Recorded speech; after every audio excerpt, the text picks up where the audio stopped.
La huella de la piel.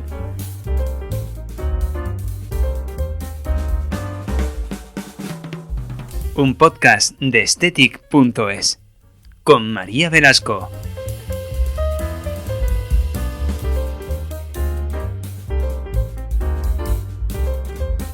Cada 4 de febrero se conmemora el Día Mundial contra el Cáncer, una enfermedad que es una de las principales causas de muerte en todo el mundo. Según los datos de la Agencia Internacional de Investigación contra el Cáncer, la incidencia estimada de tumores en la población para 2040 es de casi 27 millones en todo el mundo. En España, el pasado 2022, se diagnosticaron más de 280.000 cánceres, según los cálculos de Redecan. Eso es una cifra que ronda más o menos los 341.000 casos para la estimación de 2040. Por eso hoy, en La huella de la piel, vamos a hablar del cáncer de piel, de cómo dejar la menor huella posible tras una cirugía y las opciones de tratamiento para el cuidado de la piel en pacientes oncológicos. Para ello contamos con el doctor José María Franco Góngora, cirujano plástico, especialista en cirugía plástica, reparadora y estética, la doctora Ana Belén Enguita, jefe de la unidad de anatomía patológica, y el doctor Francisco Javier Vicente Martín, dermatólogo y jefe de la unidad integral de cáncer de piel, todos ellos del Instituto Dermatológico Internacional. Bienvenidos. Muchas gracias. Muchas gracias. Bueno, como decía al principio, este 4 de febrero es el Día Mundial contra el Cáncer. ¿Cuáles son las cifras del cáncer actualmente? ¿Y se da más en hombres o en mujeres? Bueno, hay dos datos importantes, y es que el cáncer de piel es el cáncer más frecuente, es mucho más frecuente que el resto de los cánceres en otras localizaciones en el ser humano. Y el segundo dato importante es que está aumentando y continúa aumentando desde hace varias décadas. Cifras exactas no existen porque no hay un registro como tal del cáncer de piel. Uh-huh. Existen varios tipos de cáncer de piel, muchas veces oímos hablar de melasma, de melanoma. ¿Qué tipos hay? ¿Cuáles son sus diferencias? ¿Y cuáles son los más peligrosos? Pues fundamental, hay muchos tipos de cáncer de piel, pero fundamentalmente los podemos dividir en dos grandes grupos. Por un lado el melanoma y por otro lado el cáncer cutáneo no melanoma. Dentro del cáncer cutáneo no melanoma hay dos tipos. El carcinoma vasocelular, que es el tumor con diferencia más frecuente, corresponde al 80% de los cánceres cutáneos no melanoma, y el carcinoma de células escamosas, que corresponde al 20%. Respecto al otro gran grupo es el melanoma. El melanoma probablemente es menos frecuente, pero es un tumor potencialmente más agresivo. ¿Habría una edad en la que podemos decir, a partir de esta edad es más posible tener un cáncer de piel? Pues en líneas generales, cuanta más edad, mayor probabilidad de tener un cáncer de piel. Así, si hablamos, pues, el carcinoma epidermoide, sobre todo se produce en personas de edad avanzada. Uh-huh. El carcinoma vasocelular también en personas de edad avanzada, pero algo más jóvenes. Y por el contrario, el melanoma lo vemos en adultos jóvenes. En adultos jóvenes, también en personas mayores, pero en personas con una edad inferior. Uh-huh. ¿Y la aparición de estos tumores responde a una cuestión genética o es un tipo de cáncer en el que influyen los hábitos que llevemos? Influyen las dos cosas. Por un lado, la genética que tenemos, sobre todo el tipo de piel que tenemos, es mucho más frecuente en personas de piel clara, de ojos claros, con tendencia a quemarse, con antecedentes familiares de cáncer de piel, pero también influyen factores ambientales, especialmente en el cáncer de piel, la radiación ultravioleta. Y esta radiación ultravioleta pues influye de forma distinta en los distintos cánceres de piel. En unos es más importante la acumulación a lo largo de los años de esta radiación, como puede ser en el carcinoma epidermoide. En otros tiene más importancia las quemaduras solares, las exposiciones solares intermitentes, como puede ocurrir en el melanoma, incluso a unas edades tempranas, y luego se manifiesta en la edad adulta. O sea, podríamos decir que hay una parte que sí podemos prevenir, ¿no? Efectivamente. No solo es la radiación ultravioleta la que desencadena estos cánceres de piel, pero es algo que sí que podemos prevenirlo, pues utilizando medidas fotoprotección y otras medidas para proteger del sol. Yo creo que la población está acostumbrada a asociar manchas con la aparición pues del cáncer de piel, ¿no? Pero seguramente haya más síntomas o más signos de alerta que nos digan, ojo, hay que ir es el momento, ¿no?, de acudir al dermatólogo. ¿Cuáles serían esos síntomas? Pues si hablamos del melanoma, pues para la población general existe la regla del ABCD y E. El A sería un lunar que sea asimétrico, el D haría referencia a que los bordes sean irregulares, el color, en vez de tener un color homogéneo, pues distintos colores, una cierta heterocromía, Uh-huh. y el del diámetro, que sea mayor de 6 milímetros. Pero probablemente lo que sea más importante es la evolución. Una lesión pigmentada que haya cambiado a lo largo del tiempo. Eso es un dato muy importante. También otro dato muy importante en el tema del melanoma es si un paciente, todos sus lunares son de un tipo, de unas características determinadas y uno es distinto, lo que llamamos el signo del papitofeo, pues ese lunar hay que observarlo con más detenimiento. Por el contrario, respecto al cáncer cutáneo no melanoma, al carcinoma vasocelular o al carcinoma epidermoide, pues hay que tener en cuenta en lesiones que no acaban de curar, costras que se forman, se caen, vuelven a aparecer, en lesiones cutáneas que progresivamente van aumentando el tamaño, se van ulcerando, son aspectos que el paciente debe acudir al dermatólogo para que sea valorado. Una vez que nos han diagnosticado un cáncer de piel, ¿cuáles son los pasos a seguir? ¿Siempre es posible operar? En la inmensa mayoría de los casos, el tratamiento va a ser quirúrgico. Existen otras opciones de tratamiento, pues para lesiones superficiales, y para cánceres no operables existen otros tratamientos, pero es un número reducido. En la inmensa mayoría de los cánceres cutáneos, el tratamiento de elección va a ser un tratamiento quirúrgico. Además, en vuestra clínica, la Clínica Dermatológica Internacional, tenéis un laboratorio de anatomía patológica allí in-house. ¿Qué ventajas ofrecéis al paciente? Yo veo las ventajas que nos ofrece a nosotros como equipo y al paciente como receptor de nuestro equipo. Nosotros conseguimos un equilibrio y una rapidez. Probablemente yo tengo mucha más información clínica de la que disponen otros patólogos que no están dentro de las propias clínicas dermatológicas y que reciben las muestras desde fuera. Pues para nosotros es simplemente como la evolución lógica.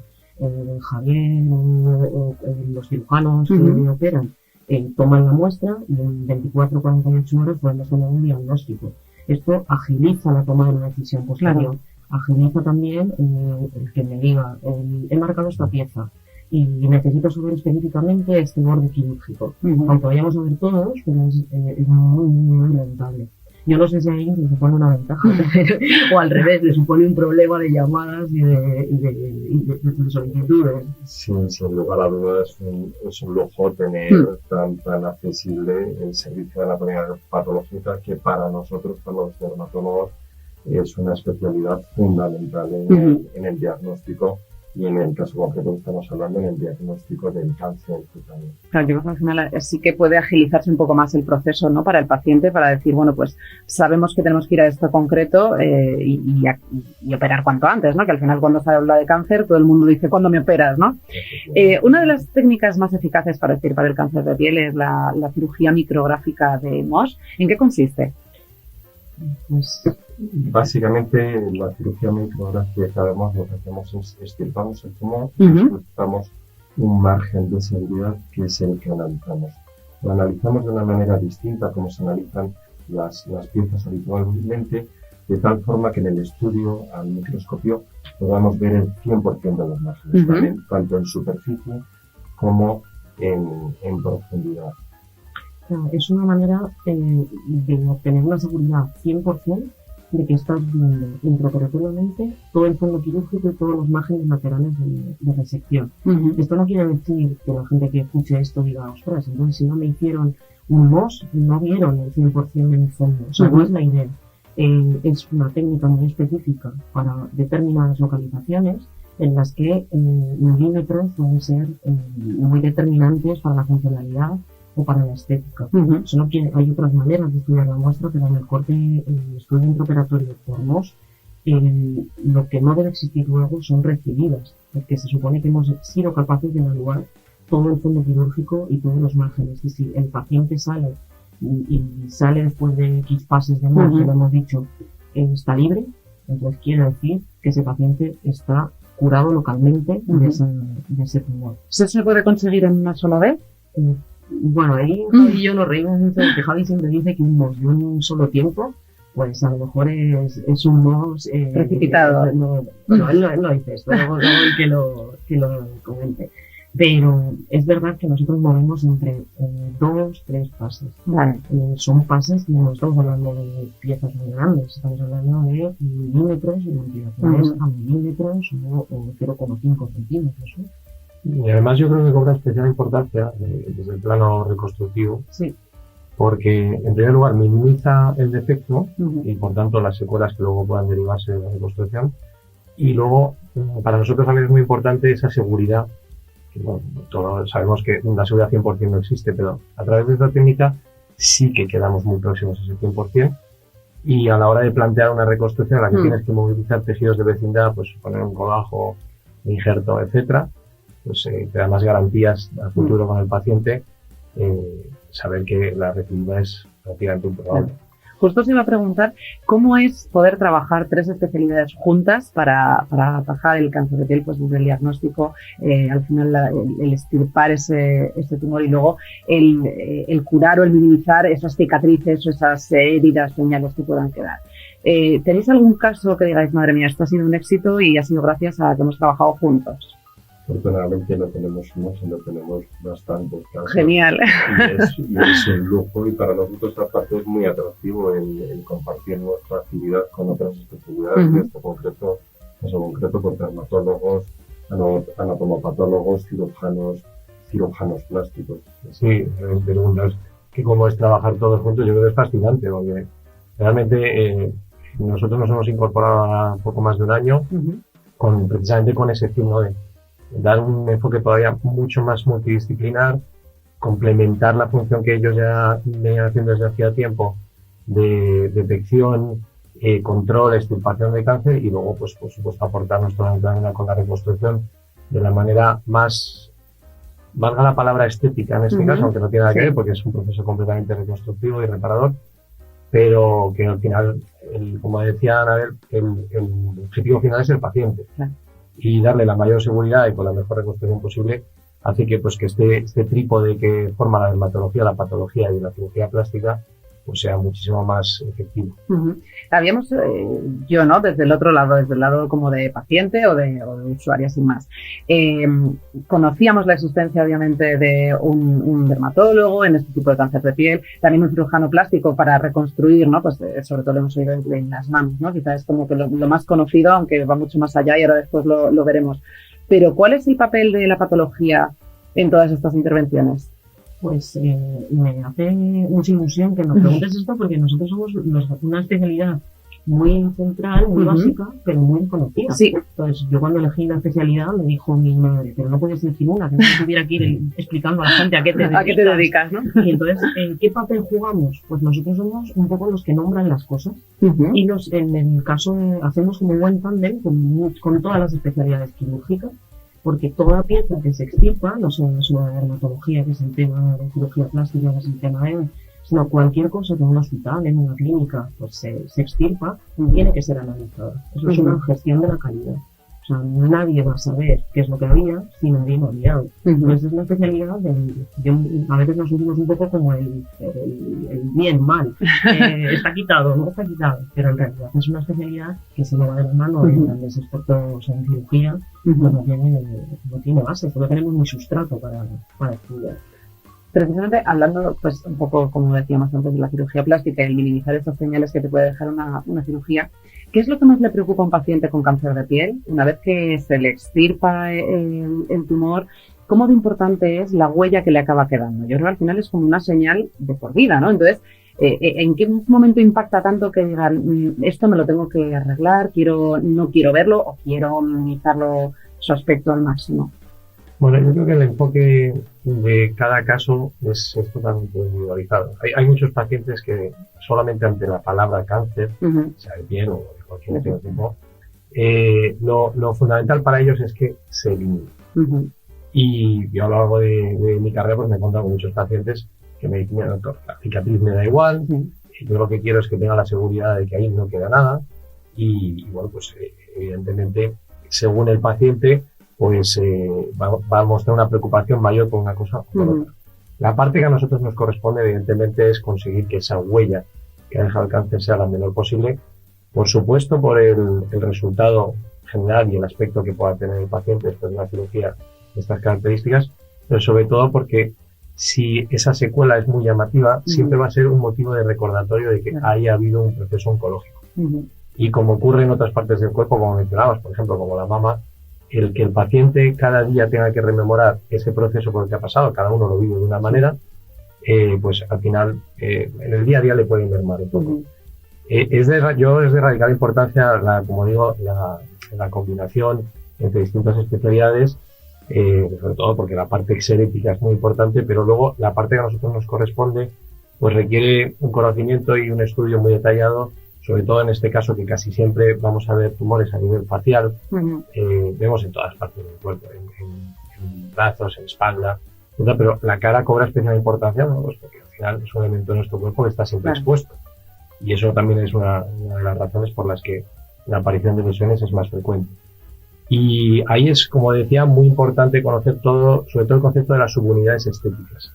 La cara se divide en distintas subunidades, sobre todo pues en partes fundamentales como puede ser a nivel del tercio medio, la nariz, en la zona del entrecejo, etcétera, que hay que conocer y hay que conocerlas bien, con detalle, para, evidentemente, cuando planteas la reconstrucción, adaptarte a esas subunidades, siguiendo también las líneas de expresión de la cara, y de esa manera minimizar el efecto. Pero evidentemente a los pacientes hay que explicarle que un cáncer tiene estas características, tiene estas dimensiones, y hay que explicarle muy bien el proceso para que las expectativas de la reconstrucción sean lo más realistas posible. Claro, yo creo que cuando comentabas antes, juega un papel muy importante el factor psicológico, ¿no? En función de cómo cada uno lo lleve. Y yo creo que este factor psicológico quizás sí que ha evolucionado en los años, ¿no? Que antes yo creo que era más raro que alguien pues dijera, me han estirpado un cáncer de piel o lo que sea, me voy a reconstruir la cicatriz que me ha quedado o demás, ¿no? Yo creo que eso sí que ha tenido un auge en los últimos años. Yo creo que quizá se ha dado a ver que ya no es una cuestión estética, sino que también es una necesidad de bienestar mental, ¿no? Para la persona, lo que comentaba, ¿no? De no mirarte al espejo y decir, jolines, me estoy acordando cada día que recibí esa quimio o el día que fui a quirófano, ¿no?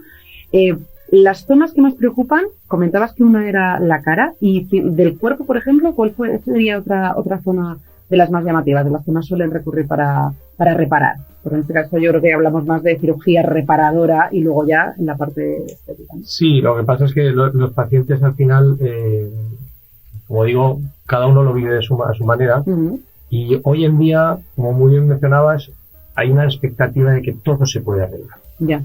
Todo se puede arreglar, lo nuevo y lo antiguo. Y llegan a veces pacientes de, no, mira, me pasó esto con 5 años, ahora 47, y digo, claro, yo 40 años con esto, tampoco creo. Claro. Y evidentemente no todo se puede arreglar, pero hay tratamientos quirúrgicos para mejorar cicatrices porque tengan determinadas alteraciones, y luego también hay una inmensa batería de tratamientos más conservadores, que eso luego evidentemente puede corresponder a la dermatología explicarlo, que también mejora el aspecto de las cicatrices. Como preguntabas, a nivel corporal, fuera ya de lo que es el territorio de la cara, los pacientes muestran también preocupación, sobre todo pues cicatrices a nivel del cuello, cicatrices a nivel de la zona sobre todo en mujeres a nivel del escote, la zona de la mama. Otras partes del cuerpo quizá no les influye tanto el tema de la cicatrización, sobre todo en la espalda. Muchos pacientes nos comentan, mira, es que no me lo veo, me da igual. Entonces, y ahí quizá a lo mejor no inciden tanto. Pero luego el aspecto psicológico es fundamental. Tenemos un caso fantástico que hicimos hace una cosa de unos 6 meses. Comentabas antes de casos así que recordemos con especial, en este caso especial cariño, pues una paciente fantástica. Tuvo, bueno, pues sus circunstancias personales le llevaron a tener que operarse hasta 7 veces del mismo tumor, y bueno, pues con la particularidad de que esto era en el labio superior. Entonces, bueno, pues al final la paciente estaba completamente, digamos, con esa región de la cara inutilizada, tenía problemas para comer, para interaccionar socialmente, y gracias pues entre otras cosas, a la cirugía de Mohs y a una resección muy efectiva, pues hemos conseguido erradicar ese tumor, y tuvimos que hacer una reconstrucción muy, muy compleja con tejido del brazo y trasladarlo de manera microquirúrgica para reconstruir. Esa paciente estéticamente posiblemente no sea el mejor caso del mundo, pero es una paciente muy feliz, porque ha acabado con su problema. Entonces yo volvería un poquito también a ese tema, ¿no? Que el tema de la cirugía oncológica y de la cirugía oncoplástica cutánea, que es la combinación de quitar el tumor y reconstruir no siempre va en pos de cómo va a quedar estéticamente, sino que es la combinación de erradicar el tumor y reconstruir de la forma más plástica posible. Comentabas el brazo para coger tejido, para reconstruir. ¿Cuáles son las zonas más comunes a la hora de decir, pues un poquito de aquí y te lo pongo donde necesitas? Corta y pega. Pero bien hecho. Pero bien hecho. Personalmente, bueno, yo creo que en nuestra especialidad en general, lo que siempre se ha preferido son los tejidos de vecindad. Vale. Es decir, utilizar tejido que tenemos próximo al defecto, que se ha generado por la extirpación, a modo de colgajo. Colgajo al final es una subunidad de tejido que es, digamos, independiente vascularmente, porque va a tener su propio riego y entonces va a poder cubrir el defecto que se ha generado y al mismo tiempo, pues con las distintas técnicas, hacer que esa reparación sea lo menos visible posible y deje la menor huella. Luego, evidentemente, tenemos los injertos y los injertos son simplemente, cogemos un poco de piel de alguna zona, intentamos que sea la zona más oculta posible, pues si es un defecto pequeño, a lo mejor nos vamos a la zona detrás de la oreja, la parte posterior del muslo, donde esa zona, ese área de donde vamos a extraer el injerto sea lo menos visible y deje la menor secuela. Y luego ya están las reconstrucciones que tenemos que hacer con tejidos autólogos, es decir, del propio paciente, a distancia. Normalmente con técnicas microquirúrgicas y en este caso, pues dependiendo de las características del defecto, la localización, etcétera, pues vamos a elegir distintas áreas donantes, como puede ser el antebrazo, como puede ser la cara interna del muslo, como puede ser incluso a veces en grandes defectos nos tenemos que ir a coger tejido de la espalda y puede ser combinación de tejido con piel y grasa, piel y fascia, músculo, y eso va a depender siempre del tamaño, el grosor del defecto, etcétera, y hacemos un estudio previo para decidir cuál es la zona donante o el colgajo más idóneo para luego poder cubrir ese efecto. ¿Siempre para reconstruir hace falta llegar a la cirugía o puede haber otros tratamientos menos invasivos que también puedan minimizar estas señales? La mayoría de las veces la cirugía es la forma reconstructiva mejor estéticamente y también más rápida. Podemos dejar a veces heridas quirúrgicas que cicatricen por lo que decimos segunda inyección por sí solas, pero normalmente tardan más tiempo y los resultados suelen ser menos estéticos. Entonces, casi siempre la cirugía es la mejor opción reconstructiva. Por otro lado, cambiando un poco así de tema, durante el proceso oncológico, cuando el paciente va a consulta y se le anuncia que tiene un cáncer, ya sea de piel o sea de otro tipo, pero bueno, yo creo que en el de piel radica todavía más importancia, ¿no? Porque está más expuesto. ¿Cuál es la rutina de cuidado de piel que debe de llevar? ¿Cómo debe de protegerse desde el momento en el que se le diagnostica el cáncer de piel, pues hasta que tiene una intervención o mientras tiene el tratamiento?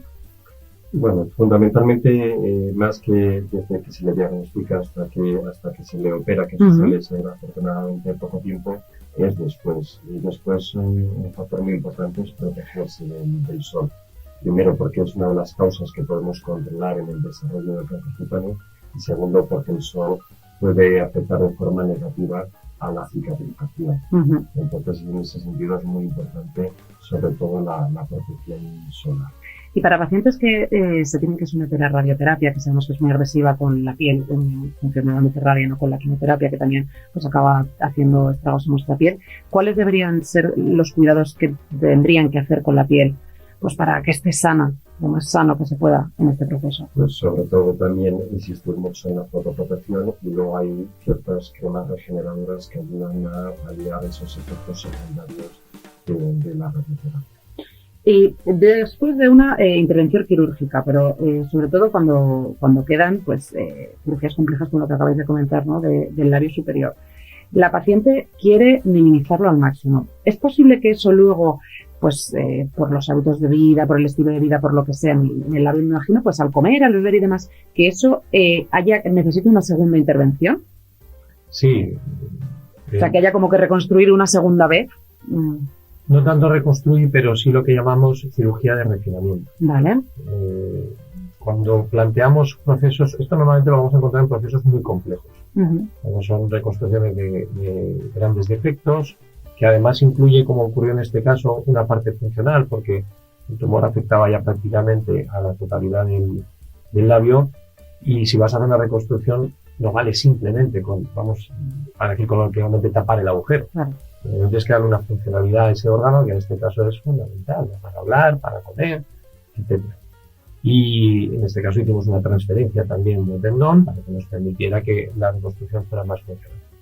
Pero ese primer tiempo, como lo solemos llamar, fundamentalmente está enfocado a quitar el tumor y reconstruir el defecto, pero sabemos que queda trabajo por hacer.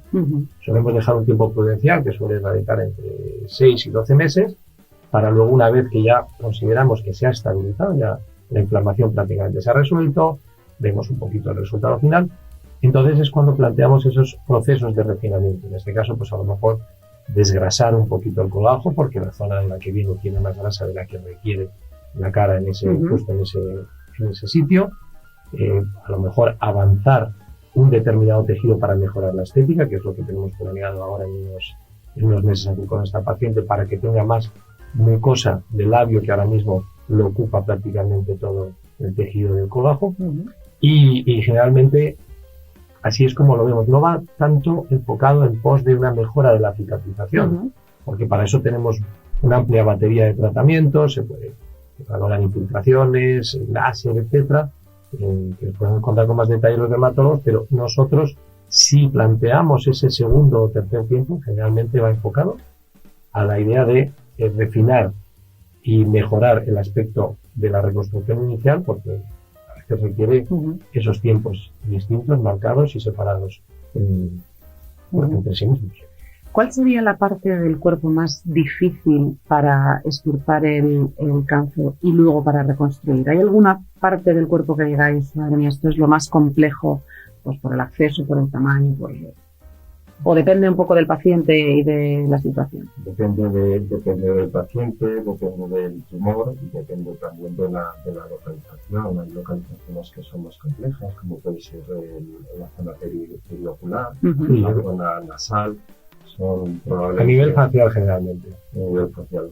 Por eso siempre es importante tener claro los pasos. El primer paso es el tratamiento oncológico, quitar completamente el tumor. El segundo es mantener la función. Y el tercero ya es la cicatriz. En ese sentido, no hemos insistido mucho, pero la cirugía de Mohs es muy importante porque nos permite quitar todo el tumor, pero a la vez lo menos posible. No sacrificamos piel sana. De nada nos sirve quitar un tumor con un margen tremendo que va a dejar una cicatriz muy grande. Lo importante es quitar todo el tumor con el menor defecto postquirúrgico posible, que nos va a permitir una reconstrucción a veces más sencilla, pero también a la vez mucho más satisfactoria. Claro, más eficaz también, ¿no? Eso es importante tenerlo en cuenta. Ya para terminar, doctores, ¿cuáles serían las cifras de reincidencia en este tipo de tumores? ¿Y cuáles serían los hábitos que deberíamos de tener todos para intentar, si bien hemos visto que hay una parte genética y que no podemos hacer nada con ella, pero qué deberíamos de hacer todos para intentar, en lo que está en nuestra mano, prevenir el cáncer de piel? Pues hay que distinguir entre el cáncer cutáneo no melanoma y el melanoma. En el melanoma, lo que es la extirpación del tumor no es técnicamente muy complicado. El problema viene dado porque a veces ese tumor potencialmente se puede extender a la piel adyacente, a los ganglios y por vía sanguínea a otros órganos. Respecto al cáncer cutáneo no melanoma, el carcinoma vasocelular, cuando lo extirpamos con cirugía de Mohs, pues las recidivas son menos de un 1%. En medicina nada es un 100%. Y teniendo en cuenta que esta técnica la reservamos pues, para tumores en zonas más delicadas, como son zonas faciales, tumores que en ocasiones han sido tratados previamente y han recidivado, tumores que histológicamente cuando se examina al microscopio son más agresivos y el permitirnos examinar el 100% de los bordes quirúrgicos pues disminuye pues al menos de un 1% las recidivas. Hay un tema ahí que no hemos tratado que también creo que es importante, de lo que supone trabajar en equipo y complementarnos en nosotros, que es el tema de los melanomas y la idea del concepto de la biopsia del ganglio centinela. Y hablando un poco de la pregunta que formulabas de la recidiva con respecto a algunos tumores, es muy importante en las cirugías del melanoma, en la inmensa mayoría, realizar conjuntamente con la técnica de extirpación o con la ampliación de márgenes, realizar una biopsia selectiva del ganglio centinela, que se detecta mediante diferentes técnicas de radioisótopos, porque eso no tanto con los fines como fin terapéutico, pero sí como fin diagnóstico y pronóstico para decidir luego qué tratamientos coadyuvantes se van a llevar a cabo con la quimioterapia, la inmunoterapia, etcétera. Y yo creo que es otro pilar fundamental que hace que trabajemos en equipo de la manera más eficaz posible. Y además, antes hablábamos, decía Javier, la importancia de tener un buen patólogo que nos está indicando todo, si los bordes están bien, etcétera.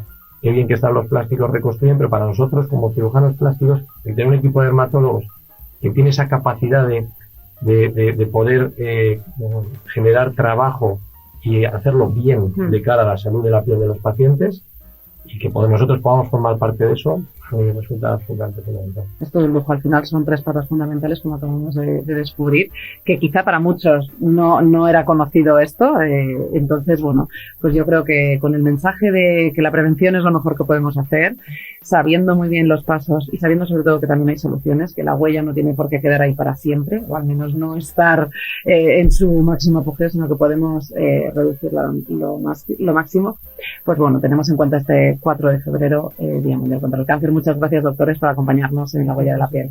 Gracias. Gracias.